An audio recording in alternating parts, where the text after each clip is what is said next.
আসসালামু আলাইকুম।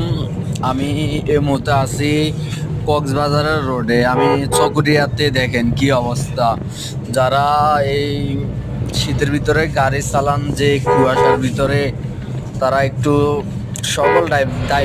সকল ড্রাইভারদের উদ্দেশ্যে বলতে আছি, সবাই একটু দেখে শুনে আস্তে ধীরে করে গাড়ি চালাইবেন। যে যে অবস্থা রাস্তার, কুয়াশাতে কুয়াশায় তো রাস্তা দেখা যায় না।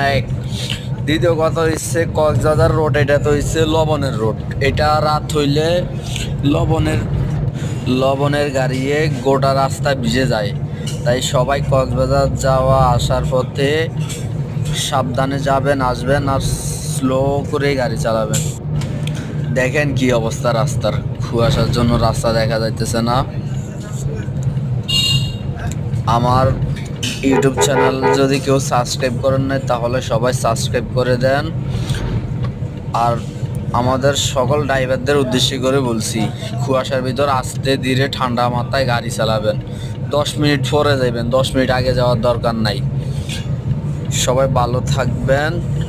আর যদি ভালো লাগে ভিডিওগুলো, তাহলে বেশি বেশি করে কমেন্ট শেয়ার করে দিবেন। আমার ইউটিউব চ্যানেল শেয়ার করবেন, লাইক ফলো করে পাশে থাকবেন। আমার ইউটিউব চ্যানেল সাবস্ক্রাইব করেন, প্লিজ দয়া করে আমার ইউটিউব চ্যানেল সাবস্ক্রাইব করেন। ধন্যবাদ, সবাই ভালো থাকবেন। আসসালামু আলাইকুম।